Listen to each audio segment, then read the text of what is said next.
Ecobici y HSBC, la forma sencilla, divertida y ecológica de trasladarte por la ciudad, ahora con presencia en Coyoacán, presenta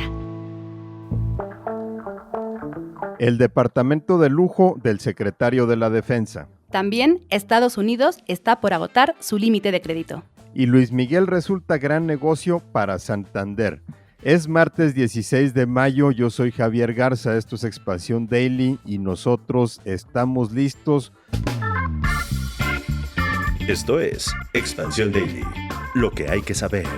Un podcast de Grupo Expansión con Maca Carriedo y Javier Garza. Expansión Daily, lo que hay que saber.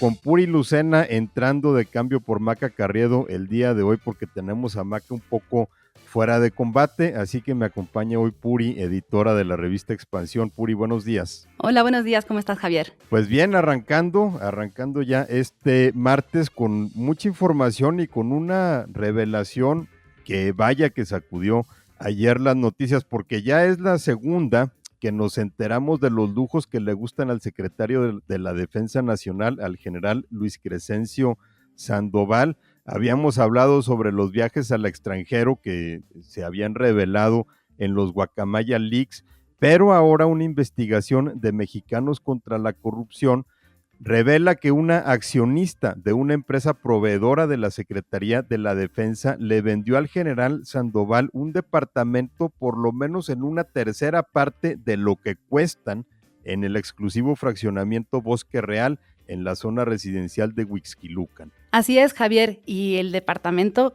de 407 metros cuadrados, que para aquellos que nos estén escuchando y no sepan magnificar cuánto es esto, pues más o menos hay que tener en cuenta que los departamentos actualmente se venden en 72 metros cuadrados, un departamento normalito, y pues estos son más de 5 departamentos, ¿no? 5.6 departamentos de esta medida estándar, digamos, que pues tienen un precio más o menos, 72 metros cuadrados tienen un precio más o menos de 3 millones, 4 millones. Y bueno, este departamento de 407 metros cuadrados, el titular de la Sedena reportó que le costó 9 millones de pesos cuando Mexicanos contra la Corrupción señala que un inmueble de estas dimensiones, de estas características y pues en una zona, ¿no? Como está el departamento, están valuados en hasta 30 millones de pesos. Y es que en el precio es en donde están los detalles. Según esta investigación, Alejandra Aguilar Solórzano, quien es accionista de una empresa llamada Protective Materials Technology, que es proveedora de la Secretaría de la Defensa en la actual administración,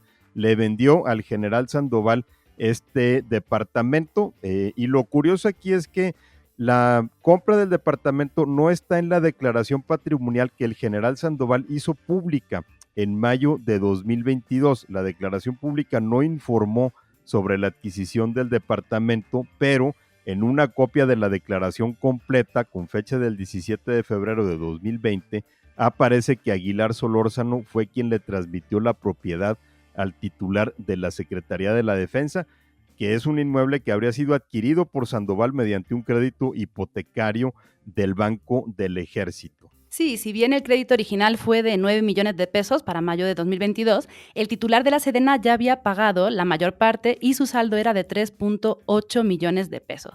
Mexicanos contra la Corrupción también apunta que Aguilar Solórzano y su hermana Elisa son hijas de Alfredo Aguilar Amezcua, un militar retirado que ha fungido como apoderado de la compañía en la que trabaja Aguilar Solórzano y quien recibe una pensión de alrededor de 20,000 pesos mensuales por parte del Instituto de Seguridad Social para las Fuerzas Armadas Mexicanas. Así que bueno, aquí hay otro giro, ¿no? Otro giro de tuerca en esta trama. Sí, sobre todo por las revelaciones que estamos conociendo del general Sandoval, ¿no? Primero los viajes en donde se llevaba a toda la familia en vuelos en primera clase y con los gastos pagados por la Secretaría de la Defensa. Eso salió revelado en los correos electrónicos de Guacamaya Leaks, y ahora pues esta operación de compraventa que resulta sospechoso sobre todo por el hecho de que Sandoval habría comprado el departamento en una tercera parte o menos de una tercera parte de lo que es el valor de mercado. Y en este caso Alejandra Aguilar no es nada más accionista, sino también representante legal de esta empresa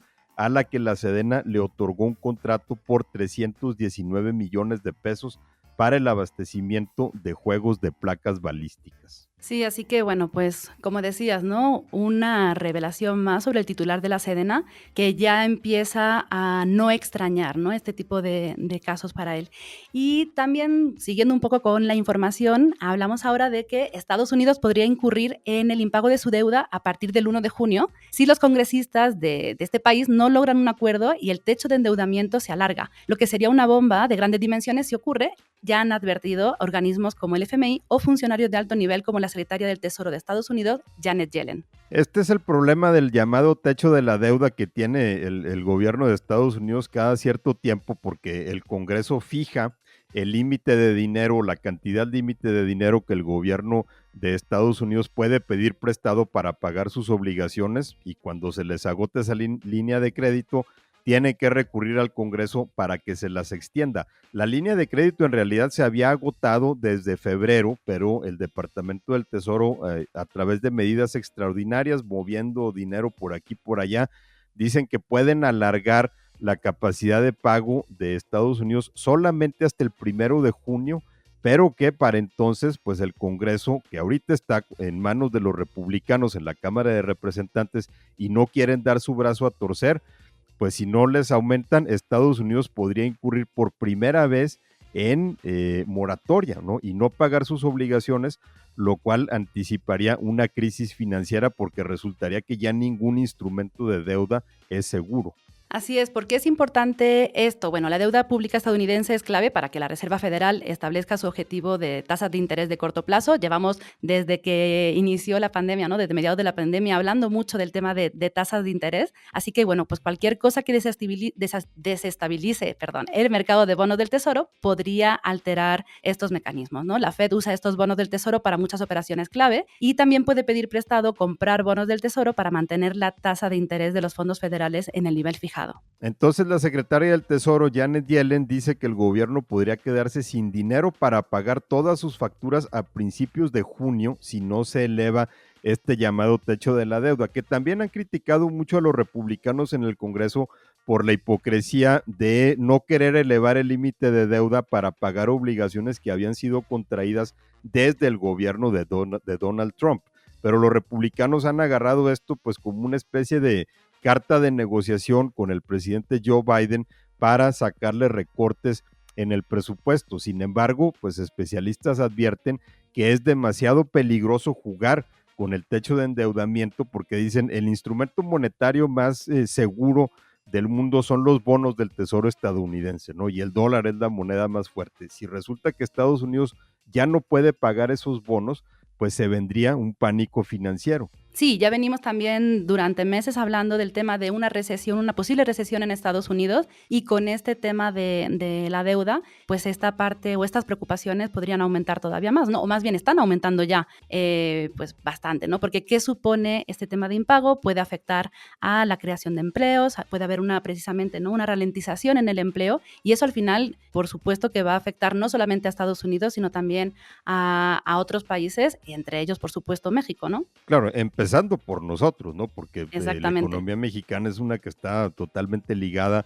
al estadounidense, aunque por ahora, pues digamos que la economía mexicana trae algunos vientos favorables, el peso mexicano sigue imparable, este lunes avanzó justo ante el declive global del dólar, también se reportó un alza en la bolsa de valores, aún de que se avivan las preocupaciones sobre una desaceleración de la economía, allá en Estados Unidos, de todas formas la economía mexicana ha logrado resistir. El peso cerró la cotización peso dólar cerró este lunes en 17 pesos con 40 centavos por dólar, que es una apreciación de 0.87% y es su mejor nivel desde mayo de 2016. Así que le quedan 2 semanas al gobierno de Estados Unidos para ver cómo le hace para garantizar que puede pagar sus deudas.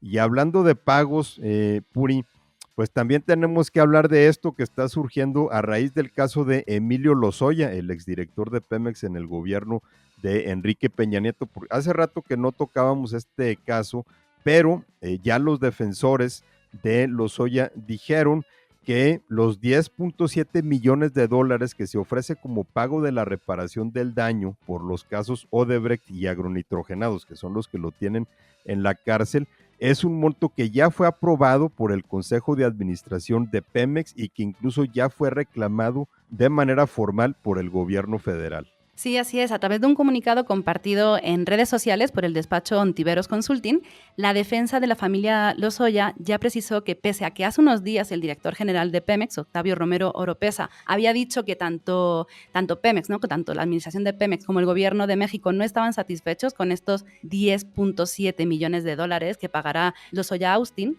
el monto fue fijado en común acuerdo por las autoridades de Pemex. Así que, bueno, aquí está esta pequeña discrepancia, ¿no? Entre si sí lo aceptan, si no lo aceptan, o más bien, ¿no? Lo aceptamos, pero en realidad tampoco nos gusta mucho esta cifra, ¿no? A mí lo que se me hace es que por una parte Pemex estaba negociando este monto, pero Oropesa, pues digamos que no lo puede aceptar tan fácilmente, sobre todo porque el presidente López Obrador ha criticado que no era suficiente para la reparación del daño. Los abogados dicen que el monto ya está aprobado por Pemex, independientemente de lo que el director de la petrolera diga en público. Incluso dicen los abogados que el monto ya fue reclamado por las instituciones del gobierno mexicano formalmente y por escrito ante el Poder Judicial de la Federación. Y para quien no recuerde un poco este caso, ¿no? Como decía, que llevamos también tiempo sin hablar de él porque no había tantas novedades, ¿no? Y es que el exdirector de Pemex, Lozoya Austin, ofreció esta cantidad como reparación del daño en el presunto caso de fraude relacionado con los pagos ilegales de la empresa brasileña Odebrecht y de la compra-venta a sobreprecio de la planta de fertilizantes de agronitrogenados a la empresa Altos Hornos de México. Un poco para que entremos en contexto, esta planta llevaba cuando se compró, cuando Pemex la compró, llevaba 14 años sin operar. Pemex pagó por ella 275 millones de dólares y aunque la compró, tampoco empezó a operar. Estuvo también varios años sin operar precisamente por las malas condiciones en la que se encontraba la planta cuando fue adquirida por la petrolera mexicana. Y de hecho todavía está pendiente el pago de la reparación del daño por parte del expresidente de Altos Hornos de México, Alonso Ancira, porque esa fue la empresa que le vendió a Pemex esa planta en calidad de chatarra. Él se había comprometido a pagar 271 millones de dólares, ha pagado apenas la mitad cuando ya debió de haber pagado 2/3 partes, pero Ancira pues ya salió libre y ya está en Estados Unidos.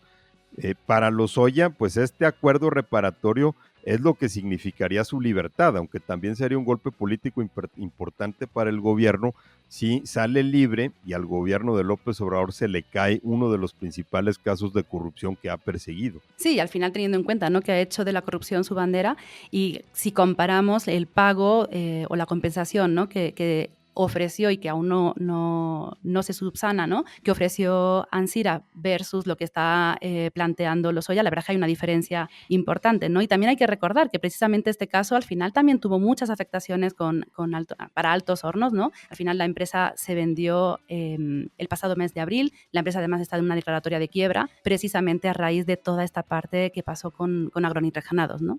Y bueno, faltará ver cómo le hace Emilio Lozoya para pagar estos 10.7 millones de dólares. A lo mejor puede sacar una tarjeta de crédito de Santander, Puri, porque están volando. Pues mira, la verdad es que no sería el único que la saca porque ahora mismo es como el banco más deseado por todos, porque el furor por ver a Luis Miguel en concierto ha impulsado las solicitudes de tarjeta de crédito de Santander, que es el banco con el que se está realizando la preventa de las entradas. Un vocero de Santander ya ha dicho a Expansión que la demanda de las tarjetas del banco por nuevos clientes se ha duplicado posterior al anuncio de la preventa del Luis Miguel Tour 2023. No sé si tú ya tengas tus entradas. No, yo todavía no, pero a mí se me hace que mejor esta vez me lo voy a brincar, pero sí ha sido un negociazo para Santander. La preventa comenzó ayer, sí ha tenido algunos contratiempos porque el sitio oficial del cantante presentó algunas fallas, los usuarios no podían acceder y comprar sus entradas, pero como en este caso, pues a través de Santander se estaban ofreciendo las promociones, pues también le sirvió muy buen negocio al banco. Sí, el sitio estuvo funcionando de manera intermitente precisamente por esta sobrecarga de personas que intentaban conseguir los boletos. Bueno, es que la gira ha generado tanta demanda que la fila virtual de Superboletos, que es la boletera, la empresa con la que está llevando a cabo pues la venta de entradas de la gira, tenía en espera a decenas de miles de fans y avanzaba muy, muy lentamente. Entonces, la preventa se extiende hasta mañana, la venta general comienza el 18 de mayo, los boletos se pueden comprar en el sitio oficial de Luis Miguel o en Superboletos o en los lugares en donde vaya a hacer el concierto, pero vaya que ha causado mucho furor esta gira de Luis Miguel, que es la primera, creo yo, desde que salió la serie, desde que salió esta serie de Netflix, que por supuesto renovó mucho la atención. Y bueno, es que esta gira, furor y titulares, porque entre el cambio precisamente, ¿no? De que ya no va, de que esta gira de conciertos no incluye el Auditorio Nacional, el tema de que la venta no es con Ticketmaster, o sea, realmente desde que anunció la gira, Luis Miguel no deja de darnos titulares. Bueno, ya también vamos a estar hablando de eso seguramente porque va a dar mucho de qué hablar, pero también tenemos que hablar de esto porque finalmente el avión presidencial mexicano tiene nueva casa y nueva imagen. Parece falso, pero es real. Porque ya llegó a Tayikistán, Puri, el avión presidencial que era de México. Ayer lunes por la mañana tocó tierra en Dushanbe, la capital de Tayikistán, que es probablemente la única vez que vamos a mencionar esa ciudad y ese país aquí en el Daily, pero resulta que fue ese gobierno el que adquirió el Boeing 787 que le vendió el gobierno de México en unos 1,600 millones de pesos. Sí, así es. Bueno, mira, al final, por lo menos, mucha gente que no sabía que Tayikistán existía, pues ahora por lo menos es capaz de ubicarlo en el mapa. Pues sí, por lo menos ya nada más si algún curioso se metió ahí a trazar la ruta de cómo llegó ese avión hacia Asia Central. Salió de San Bernardino, California, porque cuando se fue de México, hace un par de semanas después de que se anunció la venta, pues sí extrañó que no se hubiera ido directamente a Tayikistán, pero resultó que se lo llevaron a San Bernardino, California, para darle una nueva pintada, una nueva rotulada. Ahí le cambiaron la matrícula, se realizaron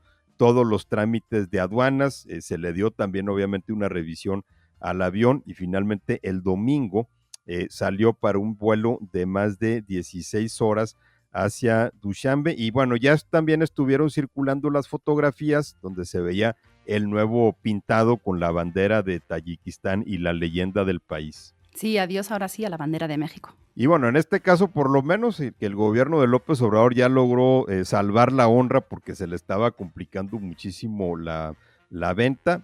Fue en Tayikistán en donde encontraron un comprador. Sin embargo, también hay que decirlo, el avión todavía no se termina de pagar porque el crédito de Banobras estaba todavía pendiente. Entonces no queda claro si el dinero que recibió el gobierno mexicano por la operación se destinará a la construcción de 2 hospitales, como dijo el presidente, o a liquidar el crédito. Bueno, esperemos entonces que no ocurra como con el pago con Ansira. Pues sí, también tenemos que asegurarnos de que los tayikos hayan pagado, ¿no? Porque la verdad es que se llevaron muy buena máquina. Pero bueno, es hora de irnos, Puri, vámonos a arrancar este día, deseándole también a Maca que se reponga y que ya mañana esté con nosotros. Pues así es, le mandamos un abrazo a Maca, que está enferma y por eso no está hoy en el Daily, y bueno, pues deseamos que pronto pueda regresar. Y bueno, mientras tanto a mí me encuentran en redes sociales en @jagarzarramos en Twitter y en Instagram. Puri, ¿a ti dónde te leemos? En @purilucena. Así que tengan un gran martes y nos escuchamos mañana. Esto fue Expansión Daily, un podcast de Grupo Expansión, con Maca Carriedo y Javier Garza. Este episodio llega a ti gracias a rss.com, el podcasting hecho simple. Ecobici y HSBC, la forma sencilla, divertida y ecológica de trasladarte por la ciudad, ahora con presencia en Coyoacán, presentó